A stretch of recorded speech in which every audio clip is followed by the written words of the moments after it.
అంతా నేనే, అన్నీ నేనే, అన్నింట్లోనూ నేనే, అందరి ఇళ్లలోనూ నేనే, అందరి నోళ్లలో నేనే. ఒక్క మాటలో చెప్పాలంటే జగమే జగన్గా, జనమే జగన్గా ఉండాలన్న వక్ర బుద్ధితో జగన్ గత 5 ఏళ్లు పరితపించారు. తన పేరును, తన ఫోటోను ప్రజలు ప్రతినిత్యం గుర్తు తెచ్చుకునేలా చేసేందుకు ఎన్నో కుయుక్తులు పన్నారు. రాష్ట్రంలో ఇప్పటి వరకు పరిపాలన సాగించిన ఏ ముఖ్యమంత్రి వ్యవహరించనంత వింత, వికృత పోకడలకు తెరతీశారు. తాత ముత్తాతల కాలం నుంచి వారసత్వంగా వస్తున్న పొలాల చుట్టూ జగన్ తన రాతి బొమ్మలు, పాసు పుస్తకాల మొదటి పేజీపై తన చిత్రము కనిపించేలా 3D ప్రింట్ తయారు చేసి సంబంధిత యజమానులకు అందజేశారు. ఈ మొత్తం నాటకాన్ని విజయవంతం చేసేందుకు భూ రీసర్వే అంటూ అధికార యంత్రాంగాన్ని ఊళ్లలో చుట్టూ మోహరించారు. ఈ క్రమంలో సర్వే మొత్తం లోపభూయిష్టం కావటం, పాస్ పుస్తకాలపై అతని ఫోటో ఉండటంతో ఆస్తులకు ఎప్పటికైనా ఎసరు పెడతారని ప్రజలు భయపడిపోయారు. అంతేకాక పొలాల విస్తీర్ణం మారింది, ఆన్లైన్లో పేర్లు మారాయి. దీంతో రైతుల మధ్య వివాదాలు పురుడు పోసుకున్నాయి. వైసీపీ ప్రభుత్వం తెచ్చిన జగనన్న భూ హక్కు, భూ రక్ష కార్యక్రమం గ్రామాల్లో తలనొప్పులకు ఆజ్యం పోశాయి. ప్రకాశం జిల్లాలోని పలు గ్రామాల్లో డ్రోన్ల ద్వారా చేపట్టిన రీసర్వేలో లోపాలు రైతులను తీవ్ర ఆందోళనకు గురిచేశాయి. ప్రకాశం జిల్లాలోని పలు గ్రామాల్లో డ్రోన్ల ద్వారా చేపట్టిన రీసర్వే లోపాలు రైతులను తీవ్ర ఆందోళనకు గురిచేశాయి. కొన్ని చోట్ల భూముల విస్తీర్ణం తగ్గిపోయింది. భాగస్వాములు పరిష్కారం చేసుకున్న వాటిల్లో సర్వే నంబరులో ఉండాల్సిన భూమి కంటే తక్కువ నమోదైంది. తప్పుల తడకగా పాసు పుస్తకాలు అందజేశారు. ఆన్లైన్లో భూ యజమానుల పేర్లు కూడా తప్పుగా నమోదు చేశారు. ఈ సమస్యలు పరిష్కరించాలని రైతులు కార్యాలయాల చుట్టూ తిరిగినా ఫలితం లేకపోయింది. ఆన్లైన్ సబ్ డివిజన్ ప్రక్రియ ఇంకా పూర్తి కాకపోవడంతో క్రయ విక్రయాలకు కష్టాలు తప్పడం లేదు.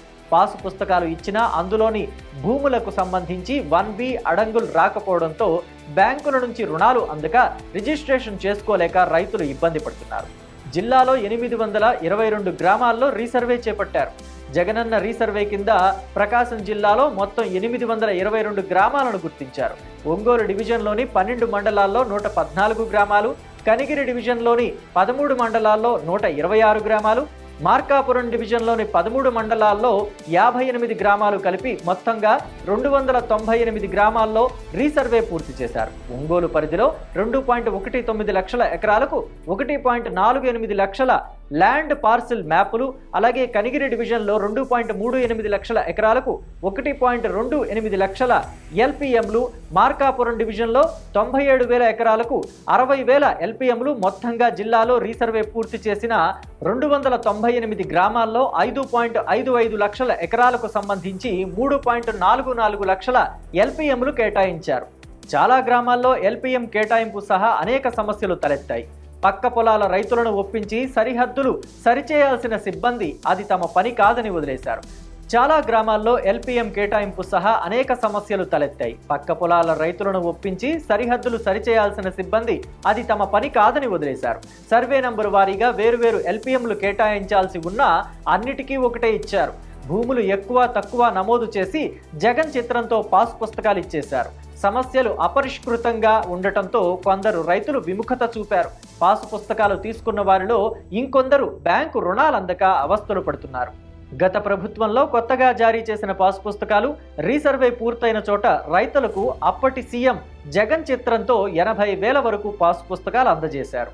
అధికారంలోకి వస్తే ల్యాండ్ టైటిలింగ్ యాక్ట్ రద్దు చేస్తామని, జగన్ చిత్రపటంతో ఇచ్చిన పట్టాదారు పాసు పుస్తకాల స్థానంలో కొత్తవి ఇస్తామని నాటి ప్రతిపక్ష నేతగా ఉన్న చంద్రబాబు హామీ ఇచ్చారు. సార్వత్రిక ఎన్నికల్లో ఘన విజయం సాధించి ముఖ్యమంత్రిగా ఆయన ఇటీవల ప్రమాణ స్వీకారం కూడా చేశారు. ఇచ్చిన హామీ మేరకు పాసు పుస్తకాలపై జగన్ బొమ్మను తీసేసి రాజముద్రతో కొత్తవి ఇవ్వనున్నట్లు ప్రకటించారు. దీనిపై రైతులు ఆనందం వ్యక్తం చేస్తున్నారు. ఇదే సమయంలో రీసర్వే కారణంగా తలెత్తిన తప్పులు, ఇతర లోపాలను సరిదిద్దాలని ప్రభుత్వాన్ని కోరుతున్నారు.